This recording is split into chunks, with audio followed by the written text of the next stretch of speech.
Hello students, हम अपना जो नया चैप्टर है वो स्टार्ट करने जा रहे हैं, जो कि आपका क्या है, बायोटेक्नोलॉजी। ठीक है, अब ये 4th यूनिट के अंदर आता है और 4th यूनिट के आपके इन टोटल जो हैं 2 चैप्टर्स हैं, जिसमें पहला चैप्टर है बायोटेक्नोलॉजी प्रिंसिपल्स एंड प्रोसेसेस, यानी कि इसमें वो सारे प्रिंसिपल्स एंड सारे प्रोसेसेस इन्वॉल्व होंगे जो कि बायोटेक्नोलॉजी में हम यूज़ करते हैं। ठीक है, बायोटेक्नोलॉजी क्या होती है, कौन कौन से इसके प्रिंसिपल्स हैं या कौन से ऐसे फैक्ट्स हैं, रूल्स हैं जिन पर बायोटेक्नोलॉजी है वो बेस्ड है, और कैसे हम बायोटेक्नोलॉजी में डिफरेंट प्रोसेसेस की हेल्प से अपना जीन ऑफ इंटरेस्ट है उसके हम मैनिपुलेट करते हैं। ठीक है, सेकेंड चैप्टर है आपका वो बायोटेक्नोलॉजी की एप्लीकेशंस के बारे में, किन प्रिंसिपल एंड प्रोसेसेस को यूज़ करके हम कहाँ कहाँ बायोटेक्नोलॉजी है उसे अप्लाई कर सकते हैं। तो हम पहले अपने फर्स्ट चैप्टर के साथ स्टार्ट करते हैं, जो कि है प्रिंसिपल्स एंड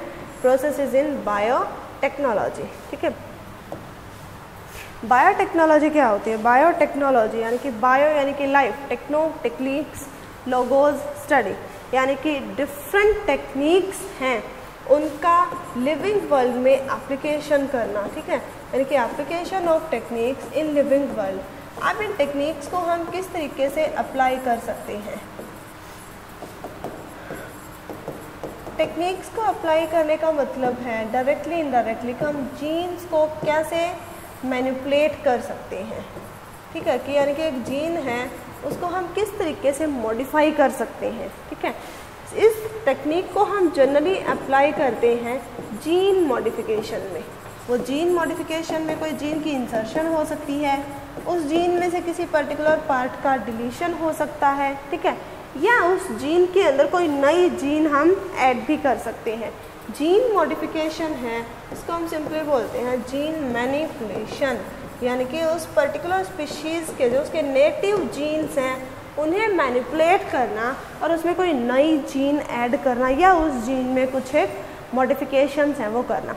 बायोटेक्नोलॉजी है वो सर्टेन रूल्स पे बेस्ड है। ठीक है, रूल्स एंड रेगुलेशंस जो इसके लिए जो डिज़ाइन किए हैं वो है European federation of biotechnology, EFB। ठीक है, European federation of biotechnology. Even ये भी एक नंबर का क्वेश्चन है वो आ सकता है कि यूरोपियन फेडरेशन ऑफ बायोटेक्नोलॉजी यानी कि EFB है, उसकी सिंपल फुल फॉर्म है वो भी लिखनी आ सकती है। ठीक है, तो EFB is European federation of biotechnology.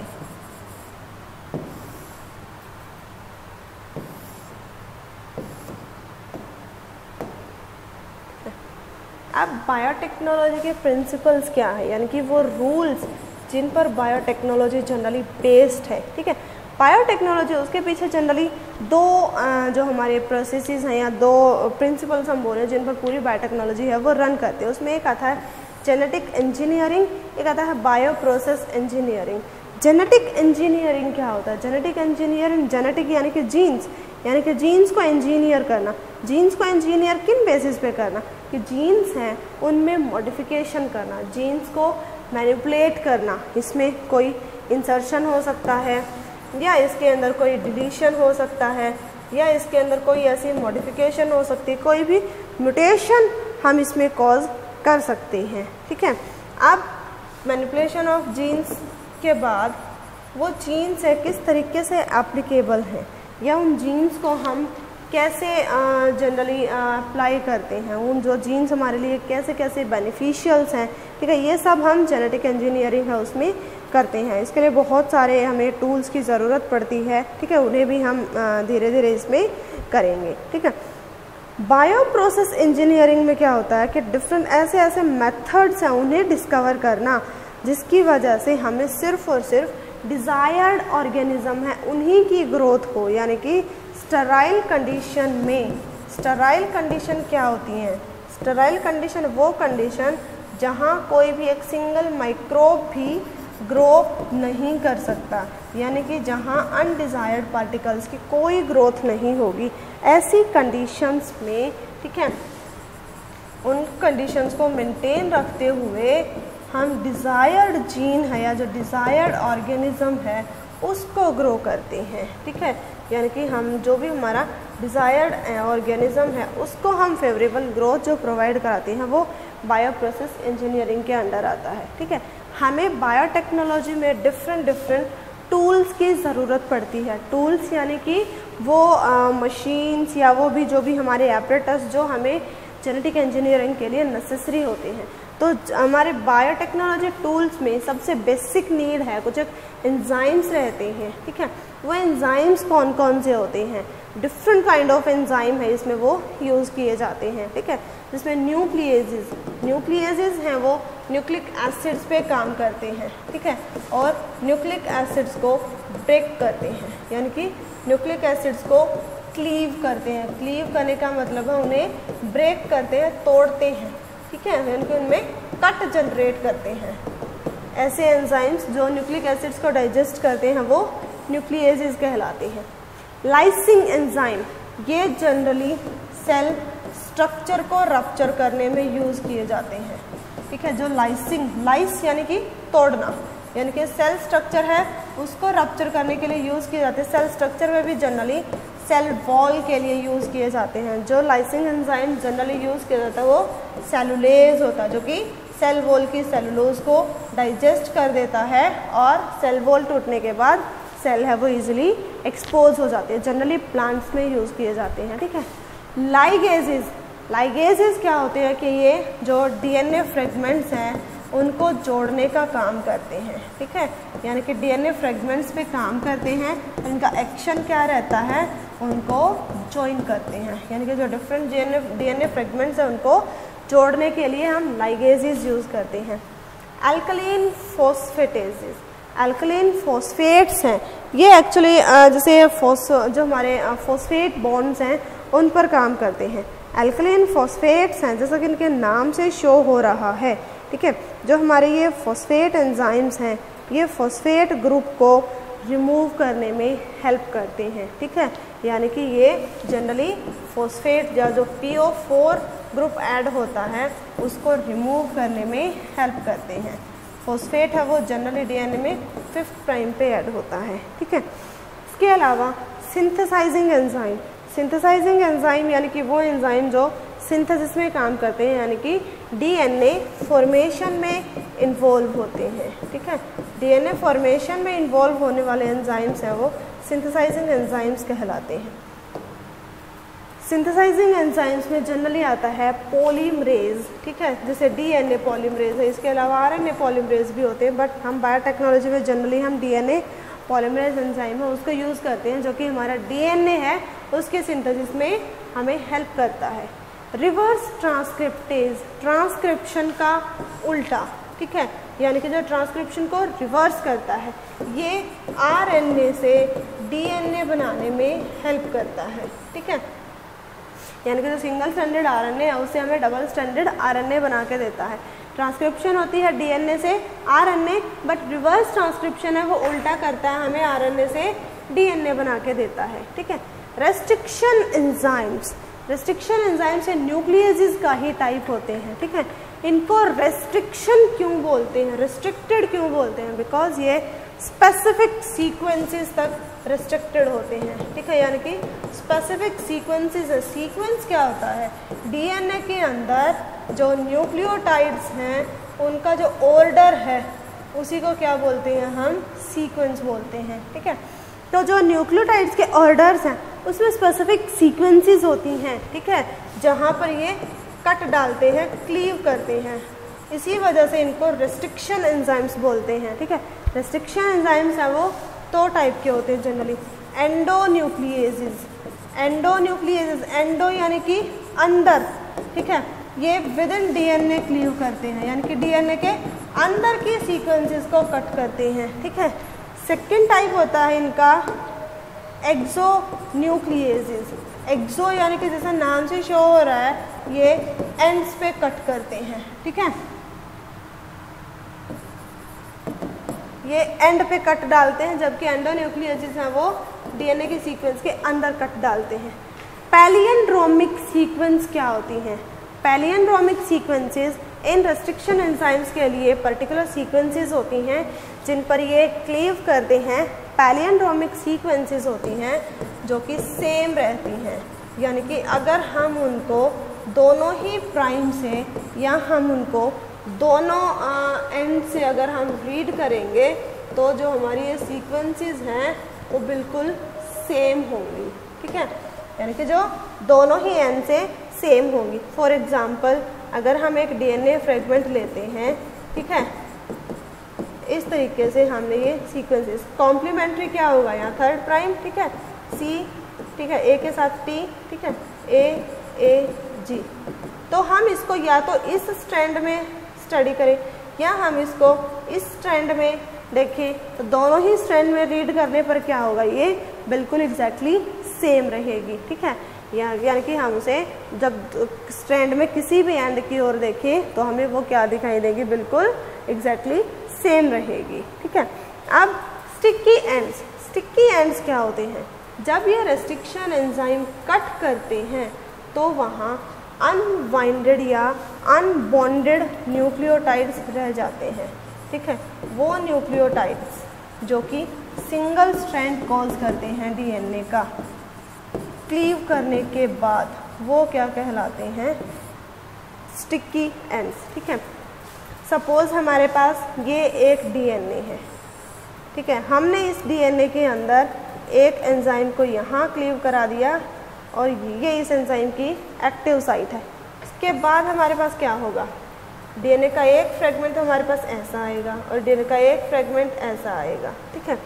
जो हमारे पास इसके इस पर्टिकुलर प्राइम की ओर जो एंड है, यानी कि ये जो एंड है इसका, ये वाला, यहाँ न्यूक्लियोटाइड्स बिना बॉन्डेड के हैं, ठीक है, तो ये बहुत जल्दी रिएक्टिव होंगे ये और कोशिश करेंगे जल्द से जल्द अपना डबल स्ट्रैंड है उसे अटेन कर लें। तो ये जो एंड जनरेट हुआ है, यानी कि ये जो क्लीव होने के बाद ये जो पार्ट्स इसका बचा है, ये वाला, ये इसका स्टिक्की एंड है।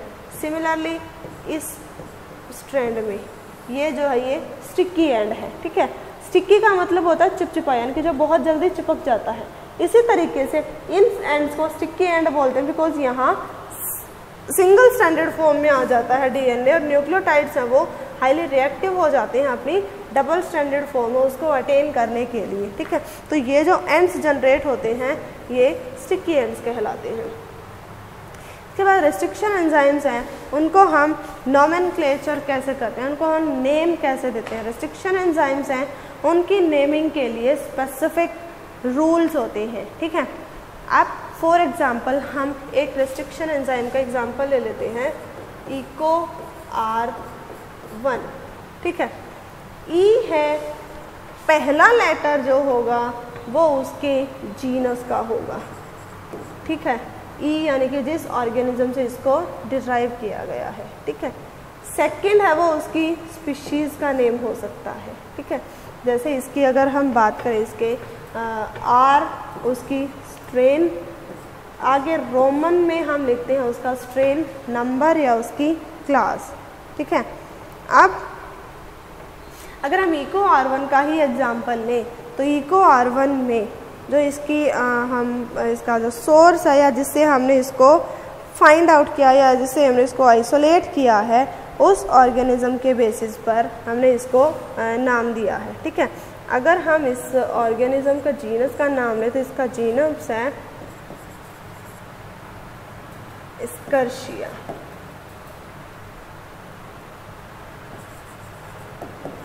ठीक है।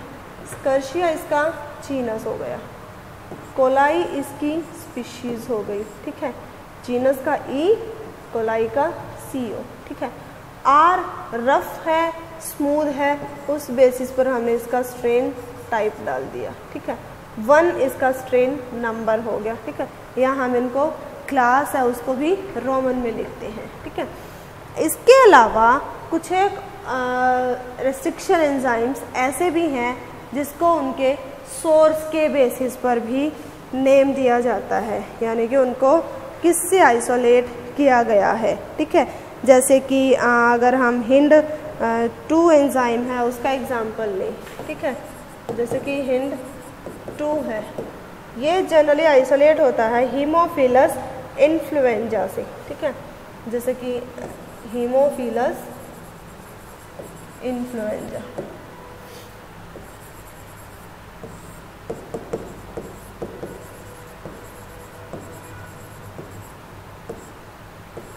इन्फ्लुएंजा HIN, ठीक है, हिन D है वो इसके स्ट्रेन टाइप के लिए हो जाएगा, 2 इसकी क्लास के लिए हो जाता है। तो इसी तरीके से हम जितने भी एंजाइम्स हैं उनको नेम करते हैं। नॉमेनक्लेचर में इसके जनरली जीनस है उसका एक लेटर होगा, फर्स्ट लेटर, सेकंड है वो इसकी स्पीशीज़ का होगा। ये उस पर्टिकुलर ऑर्गेनिज्म का भी हो सकता है जिससे हमने वो रेस्ट्रिक्शन एंजाइम, जिसका वो रेस्ट्रिक्शन एंजाइम जिस पर एक्ट करता है, या वो जिस पर्टिकुलर रेस्ट्रिक्शन एंजाइम से जिससे सोर्स से हमने उसको लिया है, ठीक है। सोर्स के बेसिस पर कर सकते हैं, सबस्ट्रेट यानी कि जिसके जीनोम पर वो एक्ट कर रहा है उसके बेसिस पर भी कर सकते हैं। EcoR1 में वो ई कोलाई के प्लाज्मिड को इजीली कट कर देता है, ठीक है। अब रिकॉग्निशन सीक्वेंसेस क्या होती हैं? रिकॉग्निशन, रिकॉग्नाइज करना, आइडेंटिफाई करना, ठीक है, यानी कि ये वो साइट्स होती हैं जहाँ DNA या जो एंजाइम्स हैं वो कट करते हैं, ठीक है, यानी कि वो साइट्स जहाँ एंजाइम्स हैं वो DNA को क्लीव करती हैं, वो साइट्स क्या कहलाती हैं? रेस्ट्रिक्शन साइट्स, ठीक है, या इनको रिकॉग्निशन सीक्वेंसेस भी बोलते हैं, ठीक है। अब जैसे कि अगर हम EcoR1 की ही बात करें तो ये स्पेसिफिक सीक्वेंस है उसको आइडेंटिफाई करता है और वहीं पर ये कट डालता है। जैसे ये A और T के बीच में कट डालेगा, ठीक है। तो इस तरीके से इनकी डिफरेंट सीक्वेंसेस होती हैं जहाँ पर ये एक्ट करते हैं। तो इनकी जो आइडेंटिफिकेशन सीक्वेंस है जहाँ पर ये DNA को कट कर सकते हैं वो सीक्वेंस इनकी क्या कहलाती हैं? Recognition sequences. क्लोनिंग वेक्टर्स क्या होते हैं? क्लोन क्या होता है? जेनेटिकली आइडेंटिकल कॉपीज बनाना क्लोनिंग कहलाता है, ठीक है, यानी कि जो जेनेटिकली बिल्कुल आइडेंटिकल होते हैं, जिनका जेनेटिक मेकअप बिल्कुल सेम होता है, DNA के फर्स्ट न्यूक्लियोटाइड से लेकर लास्ट न्यूक्लियोटाइड सीक्वेंस है जो वो बिल्कुल एग्जैक्टली सेम होती है, वो जेनेटिकली आइडेंटिकल कॉपीज़ होती हैं और उनको हम क्लोन्स बोलते हैं। ये कॉपीज़ बनाना क्या कहलाता है? क्लोनिंग कहलाता है। क्लोनिंग के लिए हमें सर्टेन ऐसे व्हीकल्स की ज़रूरत पड़ती है जो कि जीन को ट्रांसफ़र करते हैं, ठीक है, यानी कि वो व्हीकल्स जो हमारे जीन्स को ट्रांसफ़र करते हैं। जीन ट्रांसफ़र के लिए हमें जिन व्हीकल्स की ज़रूरत पड़ती है वो वेक्टर्स कहलाते हैं। ये वेक्टर्स का खुद का कोई रोल नहीं होता, वेक्टर्स खुद उस जीन से अफेक्ट नहीं होते या वेक्टर में वो जीन कहीं एक्सप्रेस नहीं करता, बट वो डिज़ायर्ड ऑर्गेनिज्म तक उसे ट्रांसफ़र करने में हेल्प करते हैं। क्लोनिंग वेक्टर्स हैं, जनरली हम 2 टाइप के क्लोनिंग वेक्टर्स हैं उनको वाइडली यूज़ करते हैं, प्लाज्मिड्स एंड बैक्टीरियोफेजेस। प्लाज्मिड्स क्या होते हैं? एक्स्ट्रा न्यूक्लियर सर्कुलर DNA होता है। एक्स्ट्रा न्यूक्लियर यानी कि न्यूक्लियर DNA का पार्ट नहीं होता है, सर्कुलर होता है, ठीक है। ये जनरली कुछ एक बैक्टीरिया में प्रेजेंट होता है, सभी में नहीं होता, कुछ बैक्टीरिया में होता है, किसी में नहीं भी हो सकता, ठीक है, नेसेसरी नहीं, बिकॉज ये उसकी लाइफ को मेंटेन रखने के लिए नेसेसरी नहीं है, उसकी सेलुलर एक्टिविटीज़ के लिए नेसेसरी नहीं है, बट ये क्या करता है? बस उसको कुछ एक्स्ट्रा कैरेक्टर प्रोवाइड कर देता है।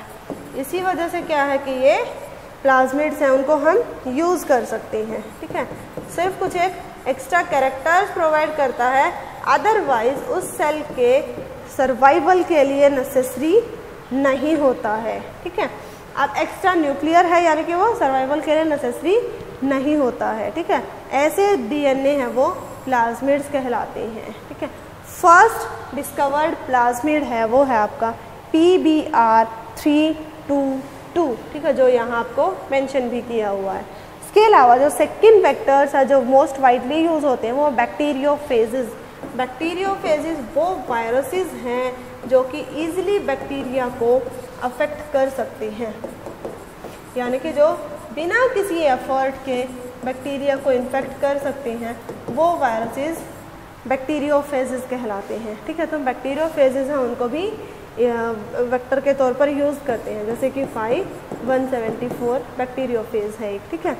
अब एक क्लोनिंग फैक्टर में क्या क्या फीचर्स होने चाहिए?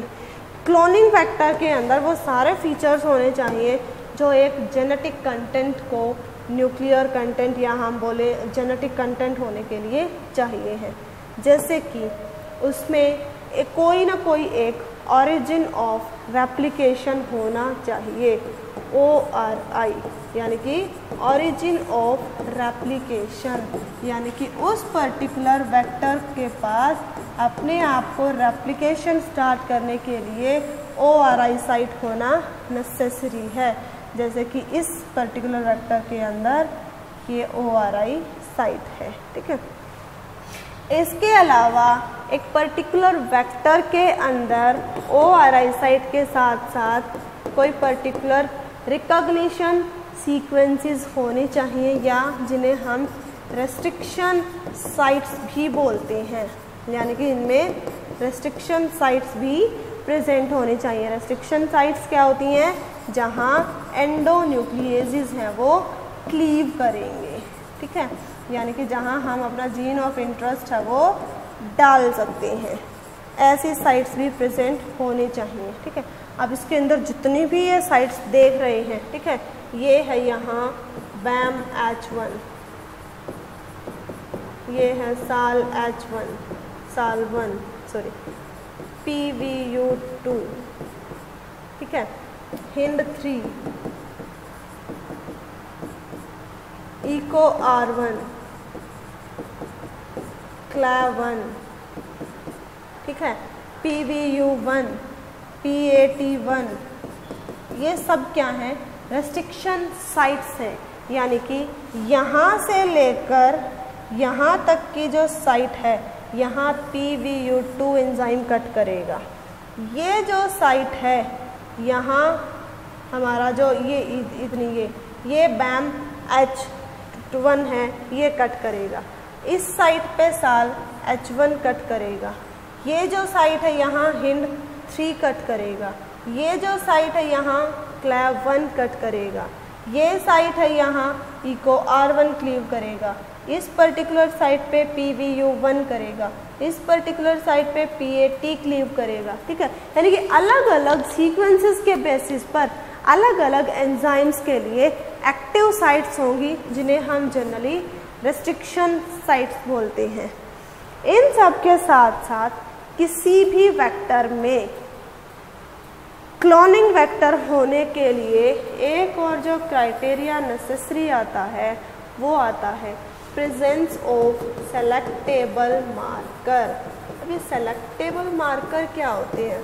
मार्कर को हम किस लिए यूज़ करते हैं? किसी भी चीज़ को मार्क करने के लिए, ताकि वो इजीली आइडेंटिफाई हो सके। तो किसी भी वेक्टर के अंदर ऐसी प्रॉपर्टीज़ होनी चाहिए जिससे कि हम उस वेक्टर को इजीली आइडेंटिफाई कर सके कि वो हमारी सेल के अंदर, डिज़ायर्ड सेल के अंदर गया है या नहीं, ठीक है। सेलेक्टेबल मार्कर्स हैं वो साइट्स होती हैं जो कि हाइब्रिड्स को आइडेंटिफाई करने के लिए यूज़ किए जाते हैं। सेलेक्टेबल मार्कर्स हैं वो जनरली हम उन्हें कोई एंटीबायोटिक के लिए रेजिस्टेंस दे सकते हैं, ठीक है, या हम उनको कोई भी पर्टिकुलर कलर दे सकते हैं कि जैसे ही दो जीनोम फ्यूज़ होंगे तो वो इस पर्टिकुलर कलर की फ्लोरेंस है वो देंगे, ठीक है। यहाँ PBR322 के अंदर हमारे पास दो सेलेक्टेबल मार्कर्स प्रेजेंट होते हैं, AMPR एंड TETR।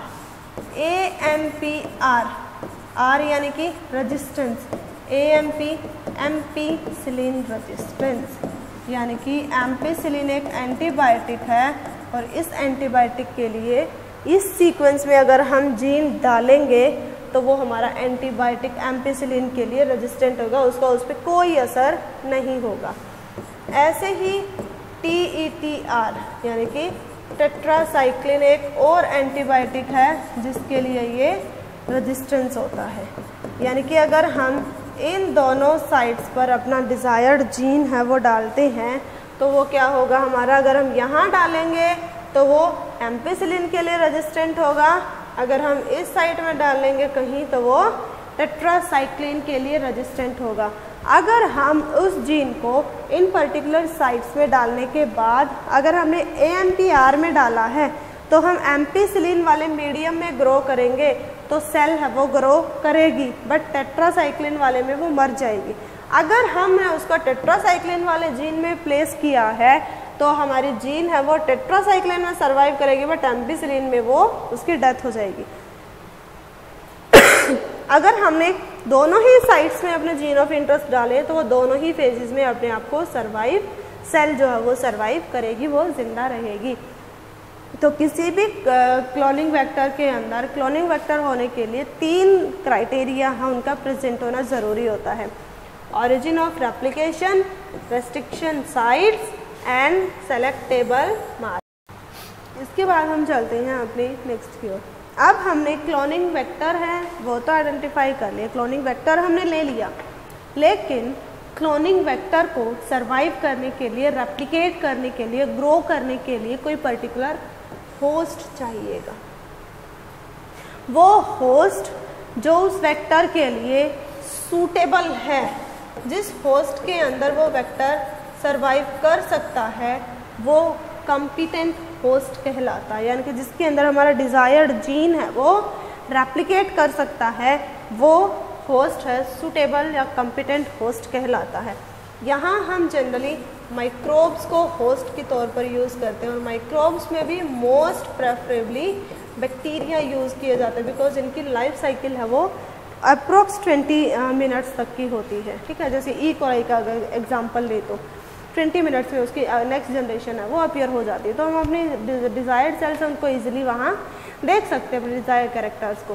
तो जीन ट्रांसफ़र करने के लिए कॉम्पिटेंट होस्ट में हमारे पास डिफरेंट मेथड्स होते हैं।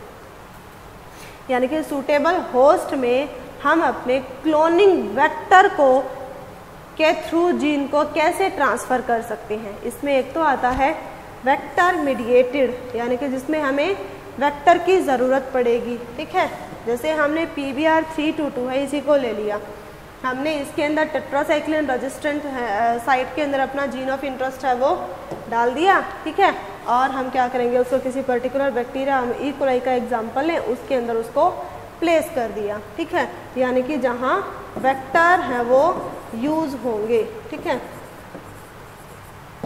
फॉर जीन ट्रांसफ़र, अपना डिज़ायर्ड जीन ट्रांसफ़र करने के लिए होस्ट तक हम क्या यूज़ करते हैं, वेक्टर यूज़ करते हैं। ठीक है, वो वेक्टर मीडिएटेड कहलाता है। इसके अलावा कुछ एक केसेस में हम वेक्टर को यूज़ नहीं कर सकते, तो वेक्टरलेस मेथड्स हैं वो डायरेक्ट या वेक्टरलेस मेथड कहलाते हैं। इसमें आता है माइक्रो इंजेक्शन। माइक्रो इंजेक्शन है वो जनरली एनिमल सेल्स के लिए यूज़ किया जाता है। इसमें क्या है कि हमारा जो जीन ऑफ इंटरेस्ट है उसको हम एक पर्टिकुलर जो हमारी सिरिंज है उसकी हेल्प से डायरेक्टली न्यूक्लियस में शेड कर देते हैं। यानी कि जीन ऑफ इंटरेस्ट है वह डायरेक्टली सेल के न्यूक्लियस में डाल देंगे हम, किसकी हेल्प से, एक निडल की हेल्प से या सिरिंज की हेल्प से, जो कि माइक्रोस्कोपिक होती है। ठीक है, अब उस सिरिंज की हेल्प से हमने डायरेक्टली जो जीन ऑफ इंटरेस्ट है उसको सेल के न्यूक्लियस में डाल दिया है, और उनको फ्यूज़न करने के लिए सूटेबल कंडीशंस हैं वो प्रोवाइड कराते हैं। बायोलिस्टिक्स और जीन गन, ये क्या होता है, इसमें जनरली हम गोल्ड पार्टिकल्स हैं उनको यूज़ करते हैं।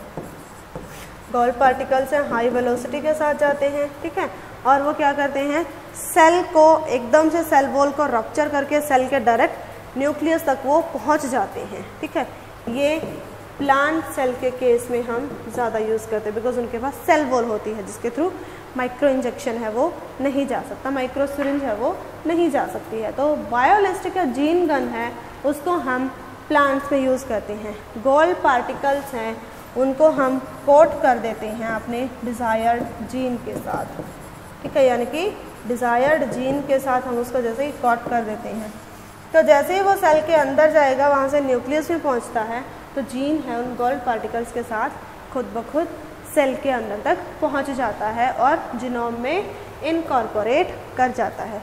इसके अलावा अगर हम इन मेथड से नहीं कर सकते हैं तो हम जो केमिकल मेथड्स हैं उन्हें यूज़ करते हैं। केमिकल मेथड्स में हम जनरली डाईवैलेंट कैटायंस हैं उनकी हाई कंसंट्रेशन को यूज़ करते हैं। हाई कंसंट्रेशन है कैटायंस की, वो जो सेल है उसकी परमिएबिलिटी को एकदम से चेंज कर देती है और जीन है वो एंटर कर जाता है। जनरली इसमें हम कैल्शियम है, मैग्नीशियम है, इन सब कैटायंस को यूज़ कर देते हैं। ठीक है, ये क्या करते हैं, सेल की परमिएबिलिटी को चेंज कर देते हैं। सेल की परमिएबिलिटी अगर चेंज हो जाएगी तो जीन है वो इजीली एंटर कर जाता है। ठीक है, और हमारी सेल में इनकॉर्पोरेट हो जाता है।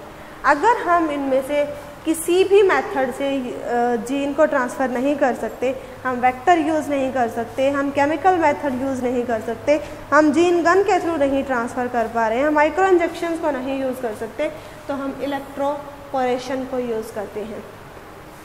इलेक्ट्रोपोरेशन में सिर्फ नैनो सेकेंड्स के लिए, यानी कि 1 सेकेंड के भी 10th to 100 फ्रैक्शन तक के लिए हम क्या करते हैं, इलेक्ट्रिसिटी है वो सप्लाई करते हैं। लेकिन वो इलेक्ट्रिसिटी है वो बहुत हाई वोल्टेज की होती है। ठीक है, यानी कि इतनी हाई वोल्टेज की इलेक्ट्रिसिटी है, हम उसको बिल्कुल नैनो सेकेंड के लिए सप्लाई करते हैं, रोकते हैं, सप्लाई करते हैं, रोकते हैं। तो इसके इफेक्ट में क्या होता है कि सेल मेम्ब्रेन है वो पोरस हो जाती है। ठीक है, और सेल है वो पोरस हो जाएगी तो उन पोर्स के थ्रू जीन ऑफ इंटरेस्ट है वो इजीली सेल में एंटर कर जाता है।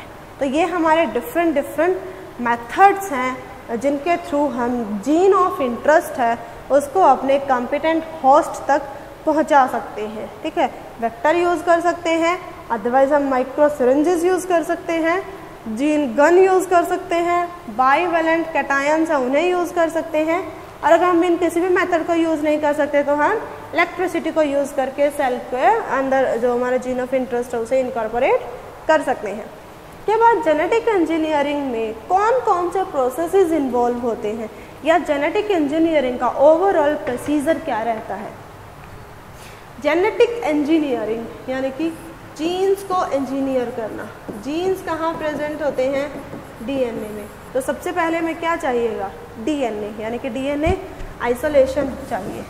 डीएनए आइसोलेशन क्या होता है, extraction of DNA from cell nucleus, यानी कि सेल के न्यूक्लियस से डीएनए को एक्सट्रैक्ट करना क्या कहलाता है, डीएनए आइसोलेशन। ठीक है, इसके लिए स्पेसिफिक केमिकल्स, बहुत लंबा चौड़ा प्रोसीजर होता है डीएनए को एक्सट्रैक्ट करने के लिए। ठीक है, बहुत सारे केमिकल्स हैं, उनकी प्रेजेंस में हम जो डीएनए है उसको आइसोलेट करते हैं।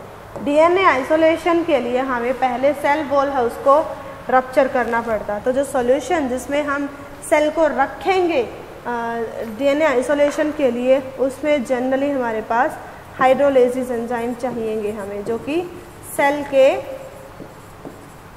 सेल वॉल को रप्चर करेंगे। इनमें भी जनरली सेल्यूलेसिस है जो कि सेल वॉल को तोड़ते हैं। ठीक है, जिन्हें हम लाइसिस एंजाइम भी बोलते हैं। ठीक है, और जो सॉल्यूशन जिसके अंदर हम इसको रखते हैं वो लाइसिस बफर कहलाता है, ताकि सेल की पीएच चेंज ना हो। ठीक है, लाइसिस तोड़ने के लिए सेल्यूलेसिस एंजाइम में ये रिच होता है। उस सॉल्यूशन के अंदर हम सेल को रखेंगे, कुछ टाइम जैसे ही वो सेल के उसका रिएक्ट करेगी, उसकी सेल वॉल है वो टूट जाती है और सेल है वो उस सॉल्यूशन में एक्सपोज हो जाती है। उसके बाद हम क्या करते हैं, डीएनए वहाँ से हमने जो आइसोलेट किया है फिर उसको हम सेंट्रीफ्यूज करते हैं। सेंट्रीफ्यूज किया हुआ फिर जो हमें डीएनए हमने निकाला है उस डीएनए को हम रेस्ट्रिक्शन एंजाइम से ट्रीट करते हैं। यानी कि डीएनए हमने निकाल लिया, सेल को लाइसिस बफर में डाल के सेलुलेसिस एंजाइम से ट्रीट करके सेलुलेसिस, प्रोटीनेजेस, ठीक है, सिर्फ न्यूक्लियेजेस को छोड़ के हम सारे एंजाइम्स उसमें डाल देते हैं। ठीक है, अकेला सेलुलेसिस ही नहीं है, उसके साथ साथ प्रोटीन के लिए, कार्बोहाइड्रेट के लिए, लिपिड के लिए, सबके लिए एंजाइम डाल देंगे।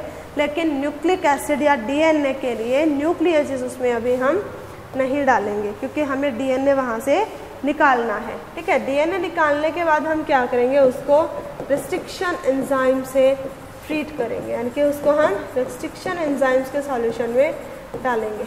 रेस्ट्रिक्शन एंजाइम्स क्या करेंगे, अपनी रेस्ट्रिक्शन साइट के अकॉर्डिंग डीएनए को क्लीव कर देंगे, उसको तोड़ देंगे, ठीक है। फिर उस क्लीव्ड डीएनए के सेगमेंट्स को हम सेपरेट करते हैं। वो टेक्निक जिसके थ्रू हम डीएनए को सेपरेट करते हैं वो कहलाती है gel electrophoresis. Gel electrophoresis, gel एक जेली मैट्रिक्स में यूज़ करते हैं। इलेक्ट्रिसिटी, फोरेसिस सेपरेशन, यानी कि एक जेली सब्सटेंस में इलेक्ट्रिसिटी को यूज़ करके सेपरेशन जब हम करते हैं वो जेल इलेक्ट्रोफोरेसिस कहलाता है।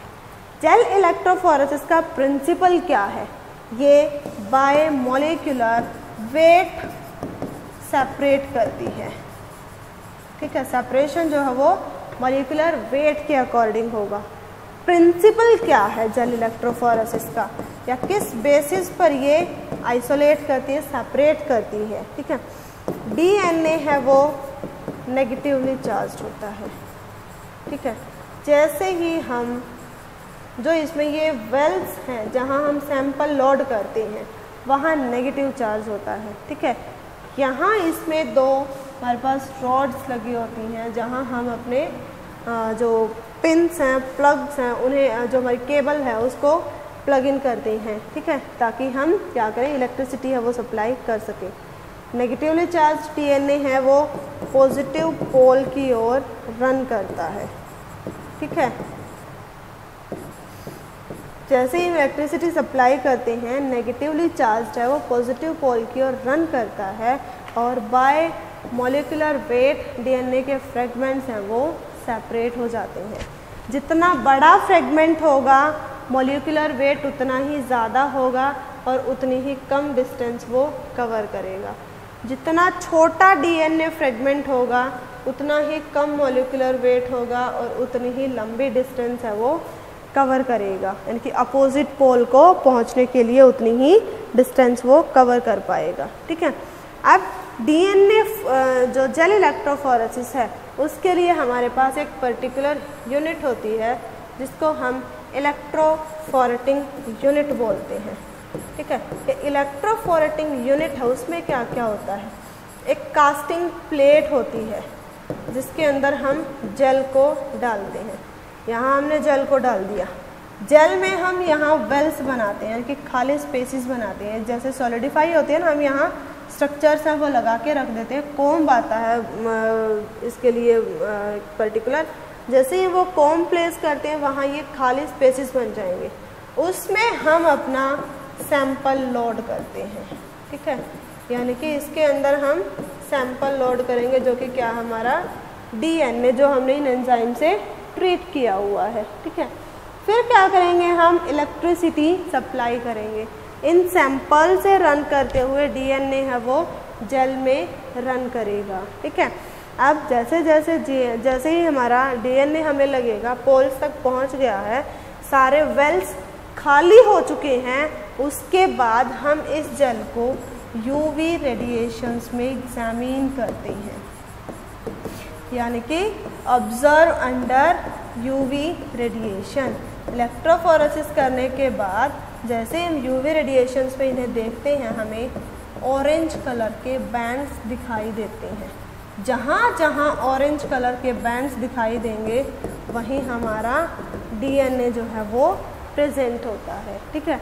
तो यूवी रेडिएशन में जेल को रख के जब हम देखते हैं तो यूवी के अंदर ये डीएनए जो है वो ऑरेंज कलर की फ्लोरेसेंस देगा, बिकॉज हमने इसको ऑरेंज कलर की डाई है वो मार्कर की तरह यहाँ यूज़ की है, और जहाँ भी ऑरेंज बैंड होंगे वहीं हमारा डीएनए है वो प्रेजेंट होता है, ठीक है।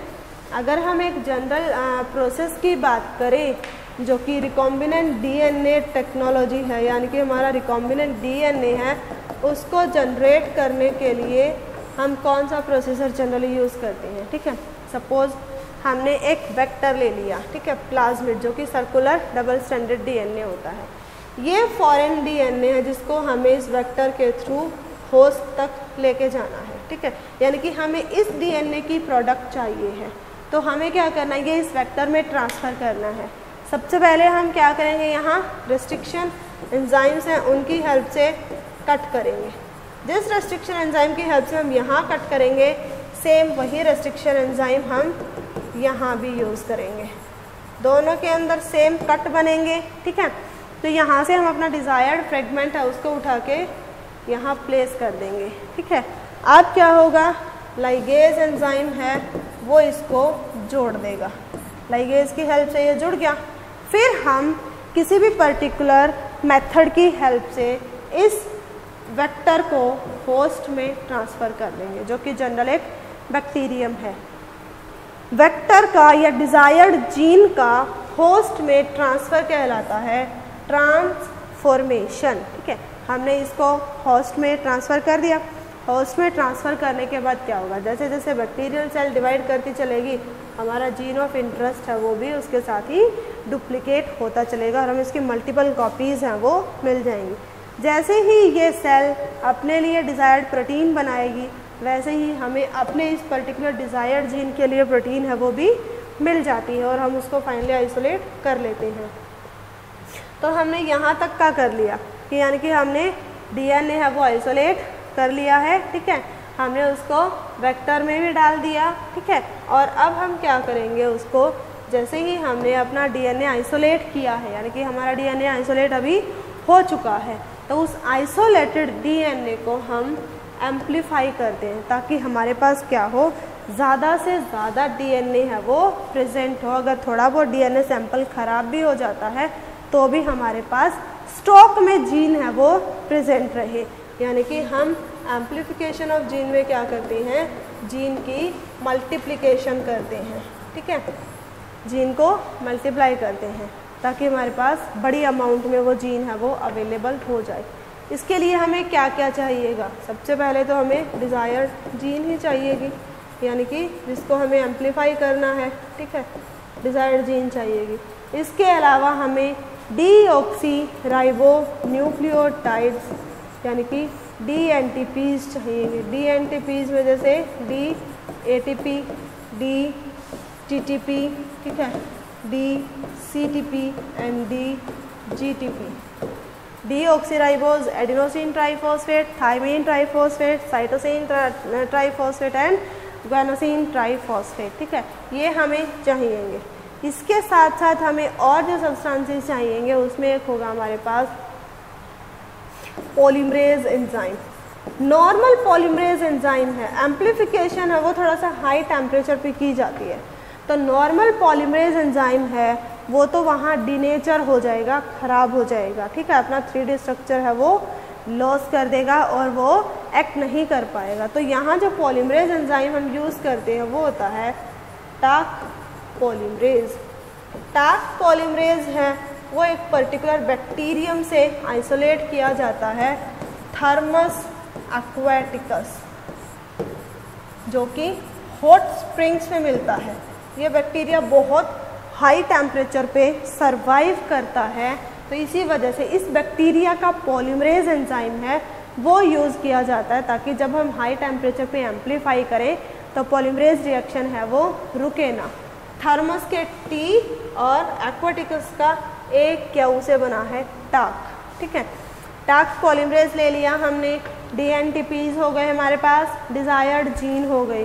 फिर हमें एक आरएनए प्राइमर्स चाहिएंगे जो कि क्या करेंगे, इनिशिएटर की तरह काम करेंगे डीएनए सिंथेसिस में, ठीक है। इसके अलावा हमें मैग्नीशियम आयंस हैं, कैल्शियम आयंस हैं, उनकी कंसंट्रेशन चाहिएगी ताकि हमारी रिएक्शन उसको एक प्रॉपर अप्रोप्रिएट मीडियम है वो मिलता रहे, ठीक है। इन सब की प्रेजेंस में हम अपने जीन को एम्पलीफाई करते हैं एक पर्टिकुलर मशीन में जिसे हम बोलते हैं पीसीआर। पीसीआर यानी कि पॉलीमरेज चेन रिएक्शन, ठीक है, यानी कि रिएक्शंस की एक चेन है, साइक्लिक वे में चलती रहती है जब तक हम उसे स्टॉप नहीं करेंगे। और ये साइक्लिक वे में ये चेन रिएक्शन है वो हमारे डीएनए को पॉलीमराइज करती रहती है, इसी वजह से इसको हम पॉलीमरेज चेन रिएक्शन या पीसीआर बोलते हैं। ये एक साइकिल वे में 3 स्टेप्स हैं जो साइक्लिक वे में चलते रहते हैं, ठीक है। और हर स्टेप में अलग अलग टेम्परेचर होता है, इसी वजह से PCR है उसको हम थर्मल साइक्लर भी बोलते हैं। थर्मल साइक्लर क्यों बोलते हैं? बिकॉज इसमें हर स्टेप पे टेम्परेचर जो है वो डिफरेंट होता है और ये स्टेप्स हैं साइक्लिक वे में चलते रहते हैं, इसी वजह से हम इसे थर्मल साइक्लर बोलते हैं। जो जनरल स्टेप्स इन्वॉल्व होते हैं हमारे PCR में वो हैं डीनेचुरेशन, एनीलिंग, एनीलिंग को रीनेचुरेशन भी बोलते हैं, और इलोंगेशन। अब ये डीनेचुरेशन, रीनेचुरेशन, ये सब क्या होता है? DNA है सबसे पहले जो हमारा डिज़ायर्ड जीन है, जो कि हमारे पास डबल स्टैंडर्ड फॉर्म में है, उसको हम तोड़ के सिंगल स्ट्रैंडेड फॉर्म में लेके आएंगे। यानी कि जो सिंगल स्ट्रैंड हमने बनाए हैं वो क्या कहलाएगा? हमारा डीनेचुरेशन। यानी कि डबल स्टैंडर्ड DNA को सिंगल स्टैंडर्ड में लेके आना क्या कहलाता है?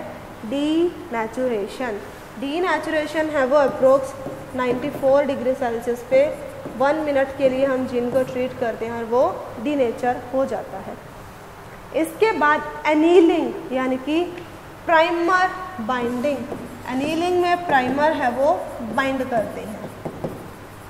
प्राइमर है वो हमेशा 3 प्राइम पे बाइंड करते हैं, बिकॉज पॉलीमराइजेशन है वो 5 to 3 डायरेक्शन में चलता है।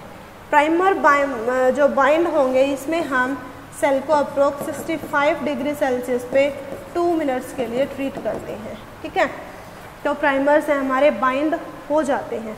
उसके बाद प्राइमर्स बाइंड होने के बाद DNA पॉलीमरेज जो कि हमारा टाक पॉलीमरेज है वो और डीऑक्सीराइबो न्यूक्लियोटाइड्स वो सब मिलकर उस पर्टिकुलर प्राइमर की हेल्प से DNA को इलोंगेट करते हैं, एक्सटेंड करते हैं, यानी कि DNA सिंथेसिस है वो चलती है और हमारा DNA है वो कंप्लीट सिंथेसाइज हो जाता है। यानी कि at the end of cycle हमें एक जीन से 2 कॉपीज उसकी हैं वो मिल जाती हैं। एक्सटेंशन है वो अप्रोक्स 74 डिग्री सेल्सियस पे 1 मिनट के लिए किया जाता है, ठीक है। 1 to 1.5 मिनट्स तक ये चलता है। तो एवरेज टाइम पीरियड है एक PCR साइकिल का वो मैक्सिमम 5 मिनट्स का होता है, ठीक है।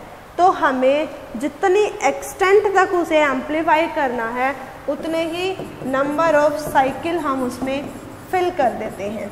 यानी कि अगर हमने 30 साइकिल्स रन किए हैं तो फिर से यही साइकिल स्टार्ट होंगी। अब हमारे पास एक जीन था, उसे 2 जीन बन गई है, फिर ये दोनों जीन एम्पलीफाई होंगी, 2 से 4 बनेंगी, 4 से 8 बनेंगी, 8 से 16 बनेंगी, 16 से 32 बनेंगी।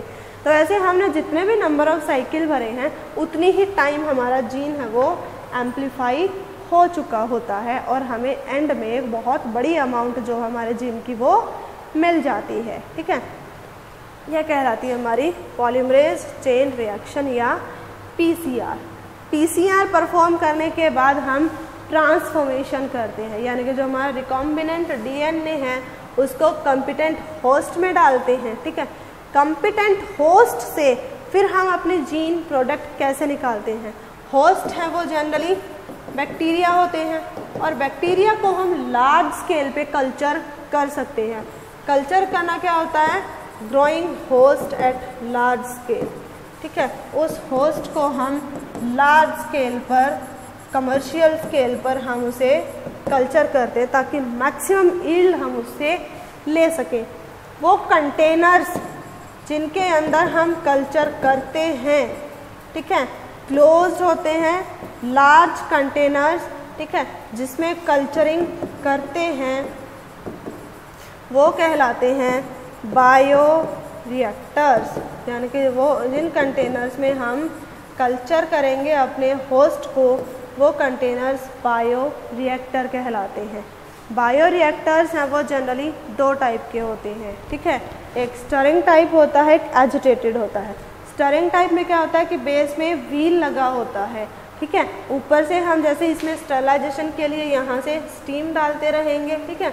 यहाँ पीएच कंट्रोल के लिए एसिड एंड बेसिस हैं वो डालते रहते हैं, ठीक है। फिर यहाँ क्या होगा, ये ब्लेंडर है, ब्लेड्स हैं, ये सर्कुलेट करते हैं और हमारा कल्चर ग्रोथ है उसमें नीचे से एयर ब्लो हम करते रहते हैं। और जैसे जैसे ये इसका जो प्रोसीजर है वो चलता रहता है, इस कंटेनर के अंदर हमारा जो मीडियम है वो सर्कुलेट करता रहेगा और बैक्टीरिया इसके अंदर ग्रो करते रहते हैं। एंड में हम इससे अपनी जो भी बैक्टीरियल सैंपल है उसको यहाँ से निकालते हैं। बैक्टीरिया की मैक्सिमम ग्रोथ जब हो जाती है तो उसको हम यहाँ से निकालते हैं और उसको लाइसिस सेंट्रीफ्यूज करके, जैसे हमें प्रोटीन चाहिए है तो हम बाकी सभी एंजाइम से उसको ट्रीट करेंगे, लेकिन प्रोटीएज से उसको नहीं करेंगे। और प्रोटीनेज से नहीं करेंगे तो प्रोटीन को छोड़ के बाकी सारी सेल के स्ट्रक्चर हैं वो डिग्रेड हो जाते हैं, सेंट्रीफ्यूज करते हैं और अपने प्रोटीन से उनको हम वहाँ से आइसोलेट कर लेते हैं। सेकेंड टाइप जो है वो एजिटेटेड होता है, जिसके अंदर हम क्या करते हैं कि बस इसमें जनरली हम ऑक्सीजन है वो सप्लाई करते रहते हैं। जनरली ऑक्सीजन सप्लाई जो है वो क्या करता है, एक तो इसका जो स्ट्रक्चर है वो इस तरीके से होता है कि जो एक्सपोज्ड पार्ट है इसका ऑक्सीजन को वो ज़्यादा रहता है, ठीक है। इसमें भी सिंपल स्टरिंग चलती रहती है, बबल्स हैं वो उठते रहते हैं ऑक्सीजन की फॉर्म में, ठीक है। और ये हमारा क्या करेगा, जैसे जैसे एजिटेट होता रहेगा इसके अंदर ऑक्सीजन सप्लाई चलती रहती है, वैसे वैसे बैक्टीरिया उनकी ग्रोथ है वो होती रहती है, ठीक है।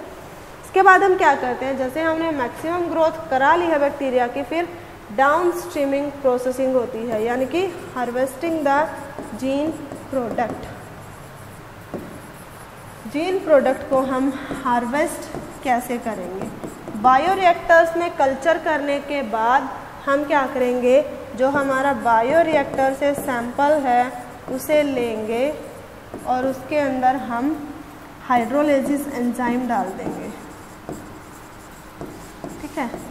एक्सेप्ट प्रोडक्ट, यानी कि जो प्रोडक्ट हमें चाहिए है उस प्रोडक्ट को छोड़ के बाकी सब के लिए हम हाइड्रोलाइसिस एंजाइम है वो डाल देंगे। ट्रीट कराने के बाद हम क्या करेंगे, उसे सेंट्रीफ्यूज करेंगे।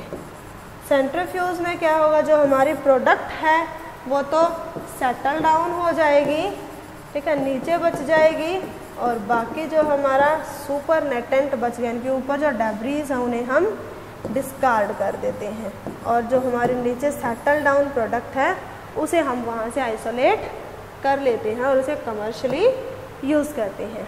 इसी के साथ ही हमारा बायोटेक्नोलॉजी है उसके प्रिंसिपल्स एंड प्रोसेसेस हैं वो कंप्लीट होते हैं। सिंपल सा चैप्टर है, हालांकि कुछ एक जैसे कंसेप्ट्स हैं, अगर वो कंसेप्ट्स क्लियर नहीं होंगे तो चैप्टर है वो कभी समझ नहीं आएगा। यहाँ आपको जो मॉलिक्यूलर बेसिस ऑफ इनहेरिटेंस है वो चैप्टर बड़ा यूज़ होगा आपका, यहाँ बहुत काम आएगा। अगर आपने वो चैप्टर्स अच्छे से किया हुआ है तब को इसमें कोई डिफ़िकल्टी नहीं होगी। फिर भी अगर कहीं भी कोई भी डाउट जनरेट होता है तो प्लीज़ मुझे कांटेक्ट कीजिएगा, ठीक है। बट चैप्टर को फुल कंसंट्रेशन के साथ पढ़िएगा, कंसेप्ट क्लियर करने की कोशिश कीजिए। कंसेप्ट जब तक क्लियर नहीं होगा आपको इस चैप्टर में कुछ भी समझ नहीं आएगा। जनरल टर्म्स हैं, डेफिनेशंस हैं, ठीक है, बहुत सारे एंजाइम्स हैं, उनके यूजेस क्या हैं, वेक्टर्स क्या होते हैं, कॉम्पिटेंट होस्ट क्या होता है, बहुत सारी ऐसी टर्म्स हैं जिनकी डेफिनेशंस हैं वो भी नेसेसरी हैं।